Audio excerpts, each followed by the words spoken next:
politique de pression maximale. Voilà comment on pourrait expliquer l'envoi dans le détroit d'Ormuz, proche de l'Iran donc, d'un sous-marin américain doté de missiles téléguidés nucléaires, le USS Georgia, accompagné de 2 navires de guerre. Un dispositif américain qui aurait été complété par un sous-marin nucléaire israélien selon des sources d'un renseignement de pays arabes. Reste désormais à savoir quelle sera la réaction iranienne à cette démonstration de force américano-israélienne. Car plus les jours avancent, plus la date du 3 janvier qui marque les 1 an de l'élimination de Qassem Soleimani, ancien chef des forces quds iraniennes, est à surveiller de près.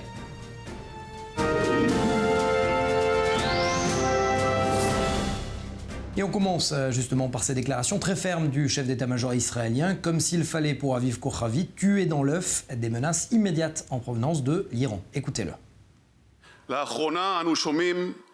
Récemment, nous avons entendu parler de l'augmentation des menaces de l'Iran contre l'État d'Israël. L'armée israélienne attaquera avec force quiconque est un partenaire partiel ou complet, proche ou lointain, d'une action contre l'État d'Israël. Je dis ces choses simplement et décris exactement à nos ennemis la situation. Les étapes de notre réponse et tous les plans ont été préparés et nous nous sommes entraînés en conséquence. Et j'ai le plaisir de recevoir Eric Aldezos. Eric, on va faire un point avant de parler des menaces iraniennes, de ce qui se passe dans les territoires. Et il y a une recrudescence des violences, des actes solitaires. Des actes solitaires de loups, solides terroristes, aurais-je envie de dire, Mathias, puisqu'effectivement, il y a une recrudescence ces derniers temps. On va citer un exemple, par exemple celui de lundi soir à la porte des Lions, dans la vieille ville de Jérusalem, avec cette attaque à l'arme à feu de ce jeune Palestinien de 17 ans qui était originaire d'un village non loin de Jenin, en Cisjordanie, Judée-Samarie. Le suspect a tiré avec une mitraillette de type Carlo sur des policiers qui étaient donc en poste de sécurité. Il a été neutralisé, mais en le poursuivant, un policier a été blessé après avoir chuté. Cette recrudescence, Mathias, est un paradoxe car il faut le savoir, 2020, c'est l'année la moins meurtrière de toute l'histoire d'Israël car elle affiche le plus faible nombre d'Israéliens tués dans des actes de terrorisme ou de combat et c'est très probablement lié notamment à la pandémie de Covid-19. Selon les chiffres même de l'armée israélienne, 2 Israéliens, un civil et un soldat ont été tués. On se rappelle du sergent de première classe Amit Benigal qui avait été tué par un Palestinien avec ce jet de pierre sur la tête lors d'un raid d'arrestation en mai dernier dans les territoires. Également le rabbin Shai Ohayon qui avait été poignardé cette fois par un Palestinien près de Tel Aviv en août. Et malheureusement, il faudra rajouter cette fois une 3e personne avec le meurtre terrible de Esther Organ qu'on a suivi toute cette semaine dans la forêt de Rehan, près au nord de la Samarie, près de la localité juive de Tal Menaché et qui a d'ailleurs été enterré hier. Mathias. Et ce qui est intéressant, et vous allez nous le dire, que du côté de l'armée israélienne, on préfère prévenir que guérir. Effectivement, Mathias, c'est la stratégie, vous le savez mieux que moi certainement, du chef d'état-major Aviv Kochavi. Il est fidèle à cette stratégie avec ce renforcement des troupes de combat de la division de Cisjordanie Judée-Samarie afin donc de défendre les localités de la région, effectivement. D'ailleurs, mardi dernier, le chef d'état-major s'est rendu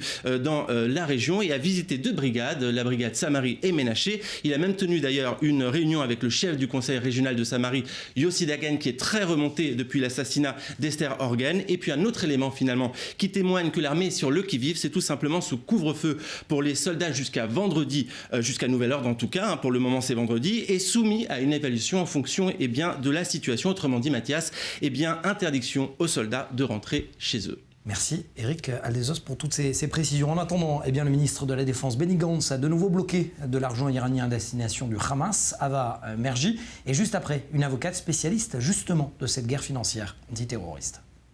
L'argent devait servir à financer le développement d'une infrastructure terroriste du Hamas à Gaza. Production d'armes, paiement des hommes de l'organisation islamiste, toutes ces dépenses devaient être couvertes par les 4 millions de dollars censés être transférés depuis Téhéran. Mais c'était sans compter l'intervention du ministère israélien de la Défense. Benny Gantz a signé un ordre de saisie. Résultat, la transaction a immédiatement été bloquée. La source de ces fonds est le régime iranien, qui continue d'agir contre l'État d'Israël. Ces 4 millions de dollars devaient transiter de Téhéran à Gaza via la société de change Al-Mutahadoun, gérée par Zouir Shamalh, un homme d'affaires gazaoui. En février dernier, un ordre de saisie avait été émis par l'ancien ministre de la Défense, Naftali Bennett. Là aussi, sur un transfert de 4 millions de dollars en provenance d'Iran.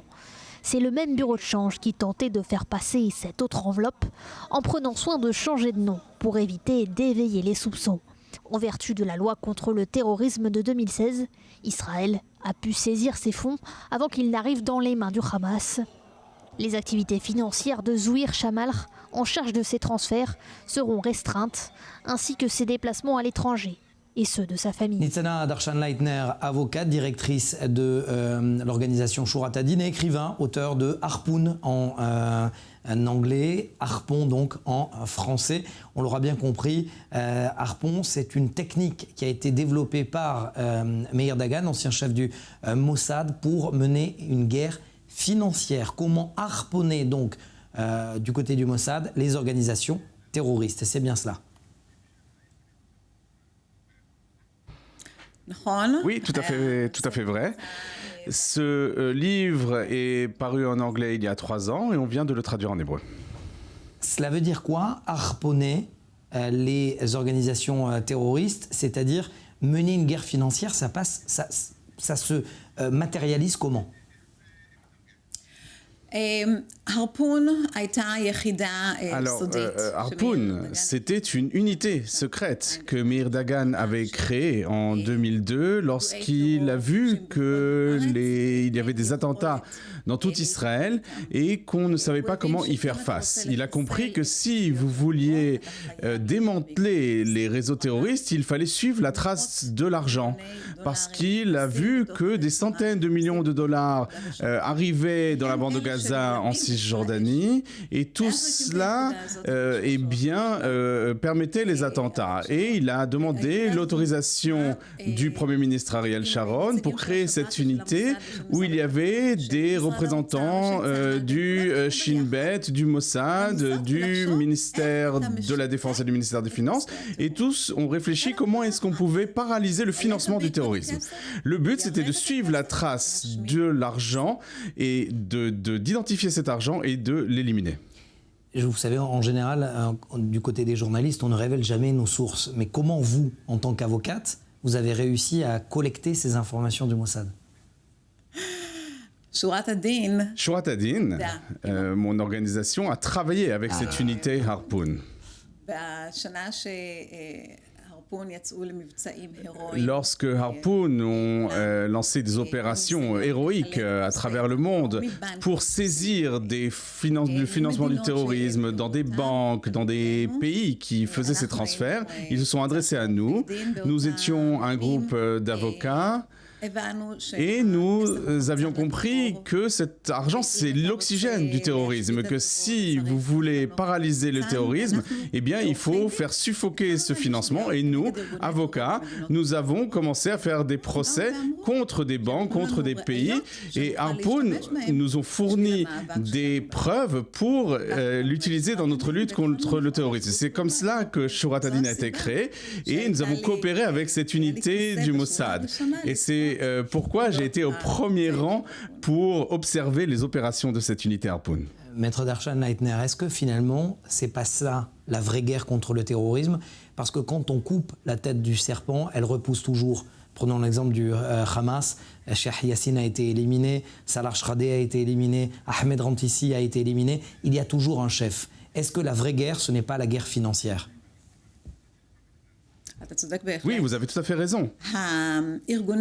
Les organisations terroristes sont composées bien sûr d'individus, mais ces individus ne peuvent pas agir sans financement. L'organisation terroriste doit financer ses combattants, les familles que ces organisations soutiennent, les prisonniers. Ils doivent nourrir tous ces combattants. Ils doivent acheter de l'armement, creuser des tunnels. Vous savez, le budget du Hamas dans la bande de Gaza, c'est $1 milliard. Le Hamas ne peut pas agir sans argent. Donc, effectivement, si vous tuez Ismail Haniyeh, si vous éliminez Khaled Mashal, oui, l'organisation demeure. Et pour démanteler cette organisation, effectivement, il faut aller aux racines du mal. Mais pourquoi, Maître Darshan-Leitner, lorsqu'en 1982 ou 85 plus exactement, quand Israël est au sud Liban, le colonel Meir Dahan, que les téléspectateurs de Direct 24 News connaissent bien, me disait hors antenne que pour assécher les comptes du Hezbollah, il faut assécher la route de la drogue, de la route de la plaine de Beka, et pourtant, jusqu'à aujourd'hui, rien n'a été fait. Oui, vous avez tout à fait raison de dire cela. Et effectivement, c'est le point de vue de Meir Dagan. Il n'a pas toujours été soutenu par les forces de sécurité. Lorsqu'il était conseiller pour les affaires arabes au bureau du Premier ministre, il était un fonctionnaire et il n'a pas eu le soutien de ces forces de sécurité. Il n'a pu l'obtenir que lorsque son bon ami et son ancien commandant Ariel Sharon l'a nommé à la tête du Mossad. Et en tant que chef du Mossad, il a eu les moyens de mener cette campagne stratégique contre le financement du terrorisme. Et on peut voir comme les premiers ministres, des divers premiers ministres, ont écouté Meir Dagan, ont écouté ses conseils. Lors de la deuxième guerre du Liban, Meir Dagan a conseillé de bombarder les banques qui finançaient le Hezbollah parce qu'il savait que sans argent, eh bien, on pouvait battre le Hezbollah. Et Tsahal, vous savez, les gens ont été sceptiques puisque comment bombarder une banque. Et on a effectivement confié cette opération à l'armée de l'air et en quelques jours, le Hezbollah a demandé grâce. Et même chose dans la bande de Gaza avec le Hamas, eh bien, on a aussi porté atteinte au financement. Merci beaucoup, Maître Darshan Leitner, directrice de l'organisation Shorat Hadin et écrivain donc de ce livre Harpoon que l'on conseille à tous ceux qui ont envie de comprendre ce qu'est la guerre financière contre le terrorisme. Merci d'avoir été avec nous. Merci beaucoup, avec plaisir.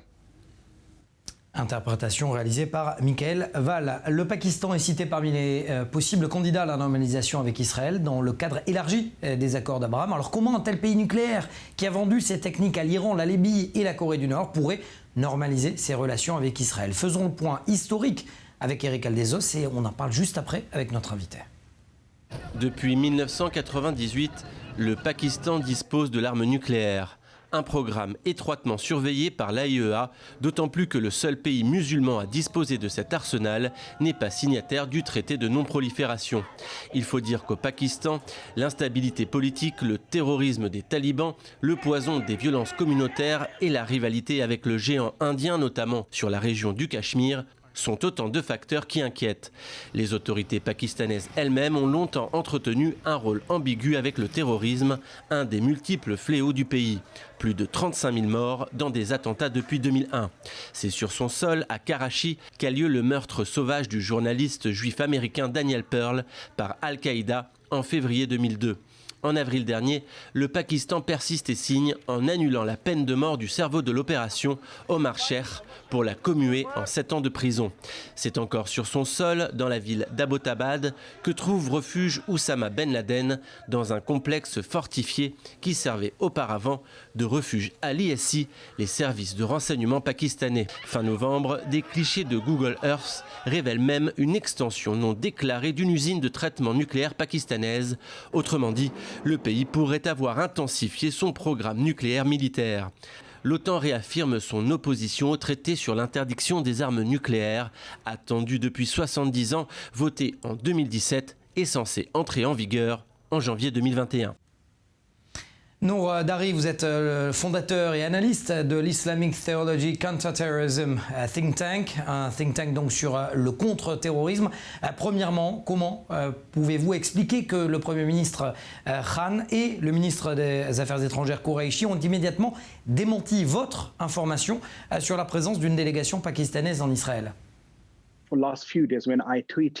Depuis quelques jours, depuis que j'ai tweeté et que j'ai donné des interviews à votre chaîne en anglais et sur d'autres médias israéliens, cette info a fait grand bruit dans tout le pays. Il y a eu ensuite une énorme pression de lobbies religieux, de l'opposition et même de la coalition dirigée par Khan.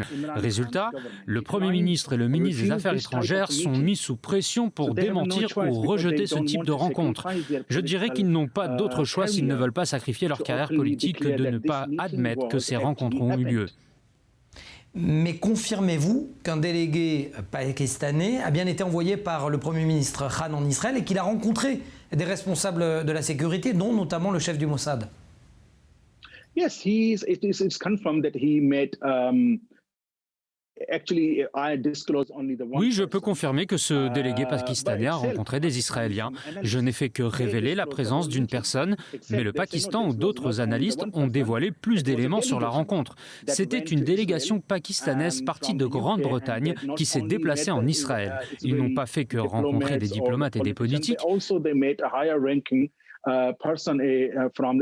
mais également des hauts responsables de la communauté des renseignements. Et mes sources m'ont confirmé qu'ils ont bien rencontré le chef du Mossad. Est-il vraiment réaliste de penser que le pays père de la bombe nucléaire, le pays qui a vendu ces techniques à l'Iran notamment, accepterait de normaliser ses relations avec Israël? Yes, definitely, because Pakistan is the only Muslim nuclear country. Oui, bien sûr, parce que le Pakistan est le seul pays musulman à posséder la puissance nucléaire. Mais c'est aussi le seul pays détenteur du nucléaire qui n'a pas menacé Israël, directement ou indirectement. So therefore, there are no any the conflicts direct and indirectly involved. Israël n'a jamais menacé le Pakistan non plus. Il n'y a pas de conflit direct entre les deux pays. Mais si vous regardez de près, les services de sécurité pakistanais et israéliens ont collaboré sur plusieurs opérations au cours des dernières décennies, sur plusieurs missions anti-djihadistes. Pardon, Nourdari, vous êtes en train de me dire que les services secrets pakistanais et israéliens coopèrent et ont coopéré? Yes, of course they collaborated and they still are collaborating. Oui, bien sûr qu'ils ont collaboré et le font toujours aujourd'hui dans la région. On parle de missions très sensibles où le Mossad ne peut opérer sans l'aide des services secrets pakistanais et l'inverse est aussi vrai.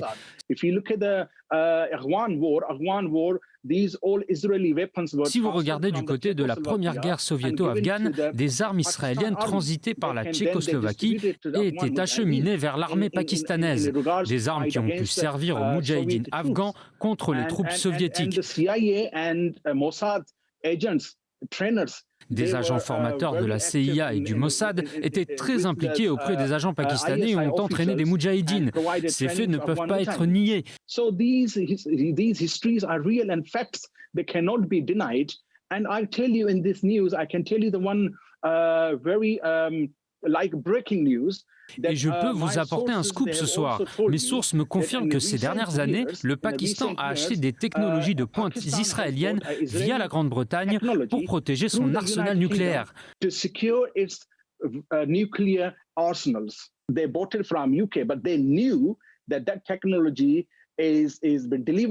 Le Pakistan a bien sûr acheté ces technologies depuis le territoire britannique, mais il savait pertinemment que ces technologies ont été délivrées par Israël aux mains des plus hauts responsables du programme nucléaire pakistanais, comme le Dr Khan.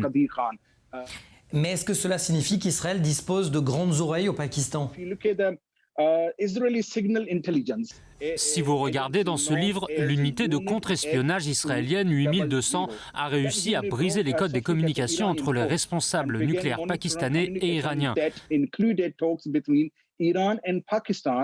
Donc les signaux de contre-espionnage de 8200 sont parvenus à écouter les réseaux de communication entre le Pakistan et l'Iran sur le programme nucléaire de Téhéran. C'est dans le livre écrit par un expert sur le nucléaire pakistanais. Des faits qui ont aussi été démentis par des officiels pakistanais, mais tout porte à croire qu'il s'agissait d'une vente de matériel nucléaire du Dr Khan sur le marché noir aux Iraniens. Merci Nourdari, je rappelle que vous êtes fondateur et analyste de l'Islamic Theology Counter-Terrorism Think Tank. Merci à vous. C'est un honneur, merci beaucoup. Précisons que nous avons contacté le ministère des Affaires étrangères israélien qui n'a pas souhaité réagir. Et donc les propos de Nourdari, expert antiterroriste pakistano-britannique, sur le fait qu'Israël aurait vendu des techniques de protection au Pakistan via la Grande-Bretagne de ses installations nucléaires, n'engagent que lui et n'ont donc pas été confirmés par les autorités israéliennes compétentes. On change complètement de sujet pour joindre à Paris professeur Raphaël Pitti, ancien représentant du programme d'urgence au sein de l'OTAN pendant 4 ans. Première question, professeur Pitti, est-ce que vous faites partie de ceux qui pensent que le Covid-19 a certes affaibli les nations, mais a évité des conflits ouverts depuis quelques mois?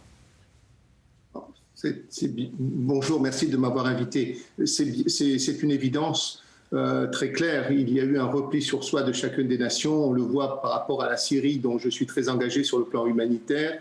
Et durant cette période, très peu de bombardements ont eu lieu dans la zone de Idlib, où se concentrent les 40 000 rebelles qui résistent encore contre le régime de Assad.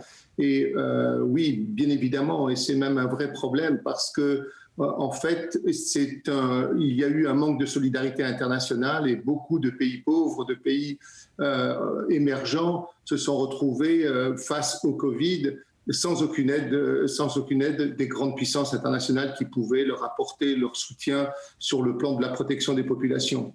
Tsahal a annoncé que les soldats israéliens feront partie des premiers vaccinés. Est-ce qu'il y a derrière cela, pour vous, une position stratégique de l'armée israélienne ? C'est bien évident, c'est bien évident. La guerre bactériologique est une arme potentielle qui peut être utilisée par une nation malveillante par rapport à une autre nation.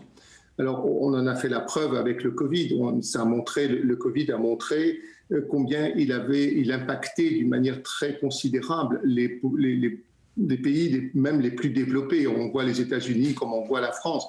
D'ailleurs, ce n'est pas pour rien que le président de la République, Emmanuel Macron, a parlé de guerre vis-à-vis du Covid.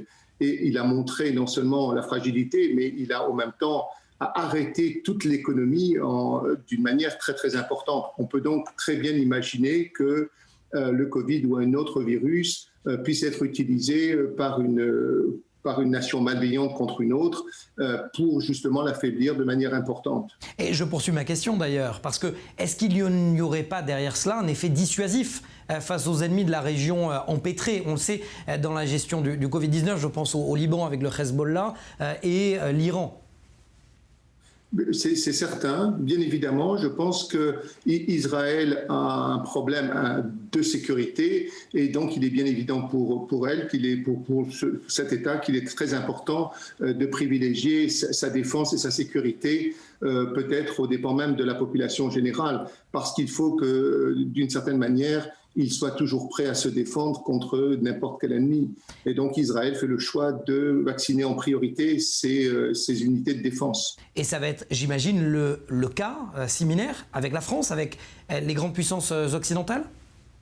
Je pense que ça l'est nécessaire parce qu'au même temps, la France, comme les grands pays occidentaux, sont face au terrorisme international et il est nécessaire en même temps que nos unités soient prêtes éventuellement à se défendre. En sachant toutefois que pour ce qui concerne le Covid n'atteint que les personnes les plus vulnérables et les personnes les plus vulnérables sont ceux qui sont âgés de plus de 60 ans. Ce qui n'est pas le cas, bien évidemment, des unités de défense qui sont jeunes et capables de résister éventuellement au Covid. On voit très très bien que très peu de jeunes ont été atteints durant cette pandémie. Cela dit, et vous êtes bien placé pour le savoir, parce que vous avez été effectivement, expert bien évidemment, médecin français au sein de l'OTAN, mais vous étiez également médecin militaire des commandos parachutistes. À partir du moment où un bataillon est touché par le Covid-19, cela enraye finalement cette machine de guerre. Écoutez, d'une certaine manière, ce que je disais tout à l'heure, le Covid n'atteint pas véritablement les populations les plus jeunes. Il faudrait peut-être un autre mutant du Covid, car le Covid est sur le plan d'une arme, paraît être un virus intéressant du fait de sa phase de latence. Entre le moment justement où le virus est injecté dans une population et le temps où commencent à apparaître les premiers symptômes, il se passe entre 1 et 2 semaines. Si ce virus a un gros pouvoir de contamination, il va donc contaminer une large partie de la population avant même que l'on sache qu'il est présent. Et donc, de ce fait, aujourd'hui, le Covid-19 n'est pas une arme bactériologique très, très importante. Et d'une certaine manière, les unités de défense ne sont pas exposées comme on pourrait l'imaginer. Et ça sera ma dernière question et finalement la conclusion de ma première question. Est-ce que finalement les pandémies, selon vous, professeur Pitti, ne sont pas aussi une arme stratégique pour l'équilibre des forces dans cette région du Proche et Moyen-Orient ? Absolument, mais absolument, il faut bien le voir, que c'est, bien que sur le plan international, les conventions internationales interdisent la recherche bactériologique comme arme, il est bien évident que tout le monde sait très bien que cette recherche se poursuit. On peut avoir des craintes de ce côté-là qu'un pays puisse se doter d'une arme bactériologique, qu'elle soit virale ou bactérienne à proprement parler, pour éventuellement faire de la dissuasion vis-à-vis des autres, mais aussi l'utiliser d'une manière malveillante vis-à-vis des autres d'un pays qui lui paraîtrait être son ennemi. Très rapidement, parce que vous, avec vos propos, ça me laisse penser à une question supplémentaire. Est-ce que, professeur Pitti, on peut voir la lumière au bout du tunnel par rapport à ces vaccins et par rapport à cet équilibre des forces justement dans la région? Oui, je pense que le vaccin est vraiment très important et il faut que nous ayons un vaccin efficace qui permette de protéger non seulement les forces de défense, mais surtout les populations. Il est important que le vaccin puisse être, que 60 à 80% de la population puisse être vaccinée pour être sûr d'être protégée totalement contre une infestation par le virus Covid, bien évidemment. Il est important et c'est important aussi pour l'équilibre parce que dans cette région qui est quand même sur le plan économique et vis-à-vis des populations dans une situation extrêmement difficile, et donc c'est vraiment rajouter du malheur au malheur que de voir cette contamination. Merci beaucoup, professeur Raphaël Pitti, d'avoir été avec nous, invité dans notre émission Défense. Voilà, c'est la fin de ce numéro. Bien évidemment, vous pouvez revoir tout au long de la semaine nos programmes de défense. Je vous retrouve quant à moi la semaine prochaine, même plateau, même heure. Soyez en sécurité dans le monde de la défense.